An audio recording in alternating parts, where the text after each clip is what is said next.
Hello student, आपका इस biology classes में स्वागत करते हैं, जिसमें आपकी बेसिक चीज़ें पढ़ाएंगे जैसे उपापचयी क्रिया। ये उपापचयी क्रिया क्या होती है? देखिए, उपापचयी क्रिया को 3 नामों से जाना जाता है। पहला है जैसे उपापचयी क्रिया, पहला आप जान चुके, और दूसरा है आपका जीवन की क्रिया, और तीसरा है आपका क्या है, जीवन की क्रिया है, और तीसरा है आपका जय प्रक्रम। तो जय प्रक्रम क्या है? अगर हम देखा जाए जय प्रक्रम को, तो जो जैव प्रक्रम होता है, जैव का अर्थ होता है जीव, जैव का अर्थ ही जीव होता है, और प्रक्रम का अर्थ होता है प्रक्रिया, प्रक्रिया या क्रिया,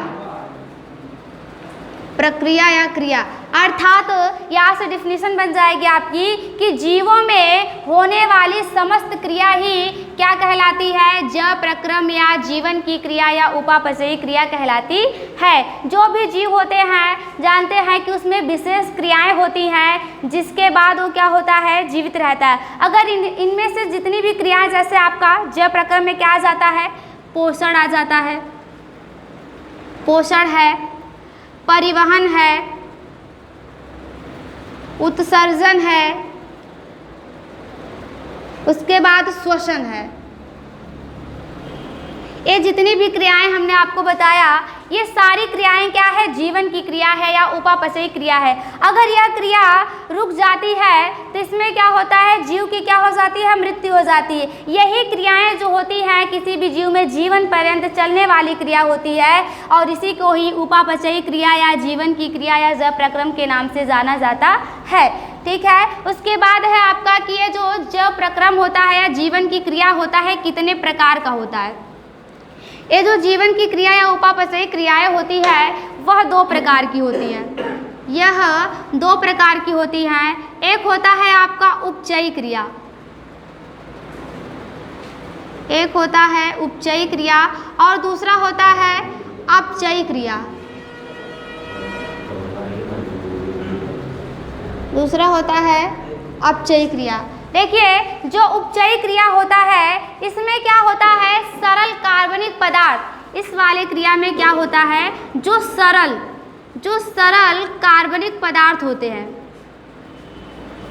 जो सरल कार्बनिक पदार्थ होते हैं, आपस में जुड़कर एक जटिल कार्बनिक पदार्थ का निर्माण करते हैं, तो इसे कहा जाता है उपचयी क्रिया। जैसे इसमें सबसे बेस्ट एग्जाम्पल आता है आपका प्रकाश संश्लेषण। इसमें सबसे अच्छा है प्रकाश संश्लेषण। ये जो प्रकाश संश्लेषण की क्रिया होती है, इस क्रिया में क्या होता है कि सभी हरे पेड़ पौधे जो होते हैं, यह क्या करते हैं, जल को, उसके बाद कार्बन डाइऑक्साइड को लेकर अपनी पत्तियों के हरित लवक में क्या करते हैं, एक जटिल कार्बनिक पदार्थ अर्थात भोजन का निर्माण करते हैं। यह क्रिया प्रकाश संश्लेषण कहलाती है, और ये जो क्रिया जिसके अंतर्गत आती है वो क्या कहलाती है, उपचयी क्रिया कहलाती है। अर्थात उपचयी क्रिया में सरल कार्बनिक पदार्थ, जैसे सरल छोटे छोटे कार्बनिक पदार्थ होंगे, वह आपस में जुड़ जाएंगे और एक जटिल कार्बनिक पदार्थ का निर्माण करते हैं। तो ये क्रिया क्या कहलाती है, उपचयी क्रिया कहलाती है, जो एक उपापचयी क्रिया का क्या है, भाग है। इतनी बात समझ में आया आप लोगों को? उसके बाद बता रहा है कि दूसरा है प्रक्रिया अपचयी क्रिया। जो अपचयी क्रिया होती है, इसमें क्या होता है कि एक जटिल कार्बनिक पदार्थ होता है, इसमें एक जटिल कार्बनिक पदार्थ होता है जो टूटता है, और टूटकर एक सरल कार्बनिक पदार्थ का क्या करता है, निर्माण करता है। तो इस क्रिया को कहते हैं अपचयी क्रिया। इस क्रिया में एक सरल कार्बनिक पदार्थ होते हैं। इस क्रिया में क्या होते हैं, वहाँ पे सरल हो गया, यहाँ पे क्या होता है, जटिल होता है, जटिल कार्बनिक पदार्थ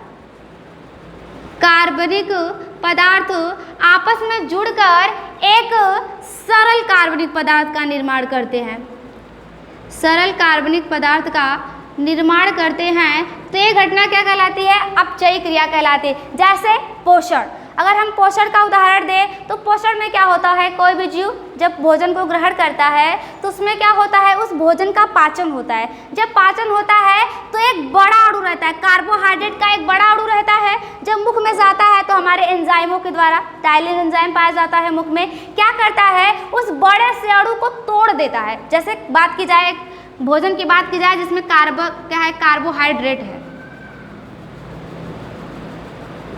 कार्बोहाइड्रेट है, यह एक बड़ा अणु है।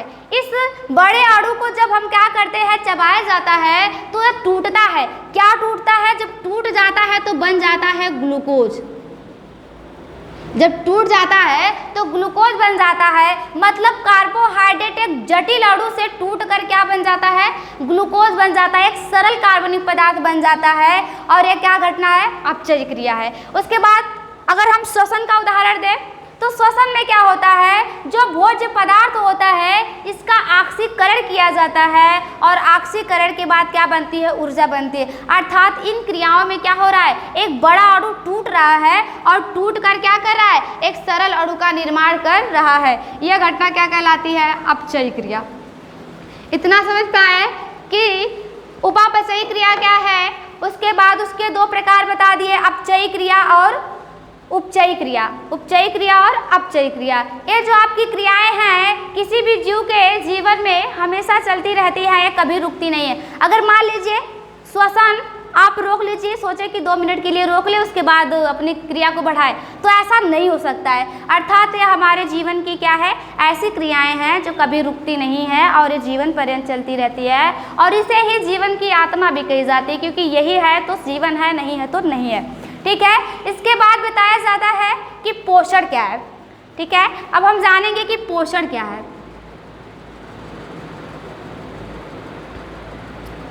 पोषण को कहते हैं न्यूट्रिशन।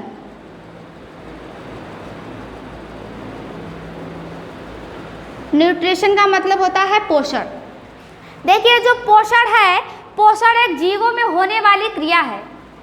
कोई भी जीव रहता है प्रतिदिन क्या करता है, पोषण करता है। पोषण करना मतलब भोजन ग्रहण करना। अगर बताया जाए कि पोषण क्या है तो बताएंगे किसी भी जीव द्वारा भोजन को ग्रहण करना ही क्या कहलाता है, भोजन ग्रहण करना, और उससे भोज्य पदार्थों की क्या होती है, प्राप्ति होती है। तो ये क्रिया क्या कहलाती है, पोषण कहलाती है। और इसकी आवश्यकता क्या है, बात आती है कि कोई भी काम होता है तो उसका क्या है, कोई ना कोई आवश्यकता होता है। तो इसकी आवश्यकता पहला होता है कि जो पोषण होता है, अगर भोजन हम क्या करते हैं, ग्रहण करते हैं, तो उससे सबसे पहला जो आवश्यकता उसकी ऊर्जा की होती है।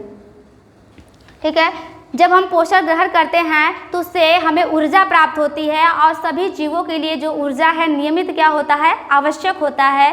उसके बाद दूसरा होता है वृद्धि के लिए।